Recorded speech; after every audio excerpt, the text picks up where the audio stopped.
Hey guys, I'm unBLESSDdata for the Lost Bros Clubhouse, bringing you another review. This time we have a DC Direct figure from the New 52, a lesser known character, not like an A-list character I would say. The Red Hood and the Outlaw figures, Red Hood. When you think of all the A-list characters that DC Direct has already made, the Red Hood hasn't come up yet because, well, he's not as popular as, say, Superman or Batman, but he is and does have a following, so the fact that they did make a figure is pretty awesome for the people that actually do really like Red Hood. So the box here, it's a typical DC Direct box. Got the window for the figure, little cardboard like hanger thing. Pretty cool art on the side there of Red Hood. And we have everyone else in the wave, Starfire, Arsenal. Pretty cool, but Red Hood's probably the only one that's really worth picking up in my opinion. But let's crack this guy open. Alright, so here taking a look at the Red Hood figure out of the box. The sculpt is actually very impressive. I mean, there's really no complaints to this figure. Only thing I really have to say is his jacket's kind of in a jumping pose. So if you're, just standing him like this, it kind of looks weird because it looks like he's jumping. But the sculpt overall is actually really, really cool. I mean, it's really top-notch. DC Direct is known for their sculpt, so you don't expect anything less, and they always deliver.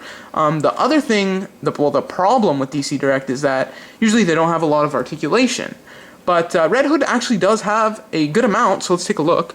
His head moves to the side and side. He is a little stiff, which is good for a figure. It moves up a bit and down a bit. His arm is on a single joint. Oh my god, it's really stiff. His jacket is kind of hinders his articulation, but it's still all good. It goes back and forth, up and down. Single jointed elbow. He has a swivel. He has a swivel on his forearm, and he also has a joint, and it's pretty much just a swivel on his wrist.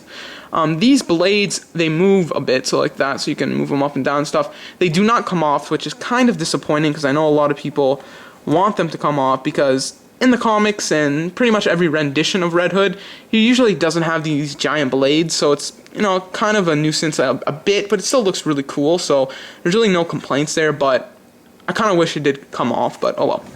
He has a single joint on his leg, which can go up and down like that, single jointed knee there, and a single joint on his, ankle, and a single joint on his ankle, so that's it for articulation. Red Hood comes with two accessories, just two handguns right here. They're painted pretty well and actually sculpted pretty well too, so really awesome. He does have a holder for the guns on his side, so you can put them in and they're just stored on his side. So bam bam.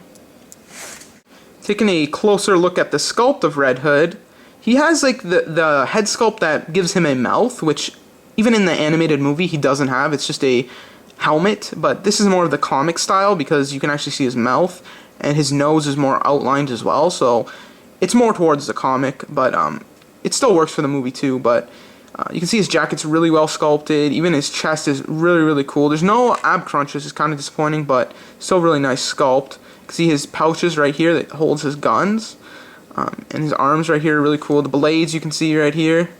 It's they all move, which is cool, but I don't know what they're for. Like, I don't even remember Red Hood using these that much, so, but they're still really, really well sculpted, so for what you're getting, it's really nice. His pants are really, really nice. It's cool that they actually use something different for the pants, because usually the pants are just like a generic, like not even, no wrinkles, no nothing, right? But this one, it really stands out, and I think it would really stand out on a shelf too, just because there's so much detail even in just his legs there. I mean, they sculpted a lot, which is really, really good, knowing that they're actually putting a lot of time into these figures. Same thing with the back of his jacket too. So very awesome. Really good sculpt overall, in my opinion. No complaints on the sculpt.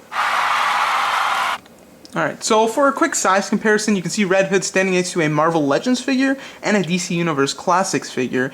And he's a bit taller than both, actually, which is good. He's in scale with both also, so if you're looking to get Red Hood to fit into a Marvel Legends display or a DC Universe Classics display, it'll work perfectly, so you have that covered. So closing thoughts on this Red Hood action figure, I would recommend it if you're a big fan of Red Hood, or if you want to fill a space in your Bat Family collection. This would work really good with other Batman figures, other, like, Batwoman, Robin, other figures in that family, it'll fit really nicely. You can make a nice, really just relaxed display with the whole bat family. This would work really, really good.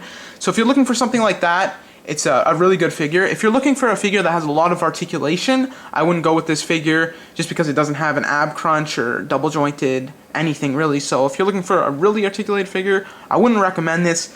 But there's nothing else to really fill the gap if you're looking for an articulated one. So this is pretty much the only thing you have because there's no other Red Hood figure out there like this. So you know, you don't really have any other options. But overall, it's a really good figure and I would recommend it. So thanks guys for watching. Stay tuned to the Lost Bros Clubhouse on YouTube for more news and reviews, and the lostbrosclubhouse.com for more crazy cool stuff. So until next time guys, see ya.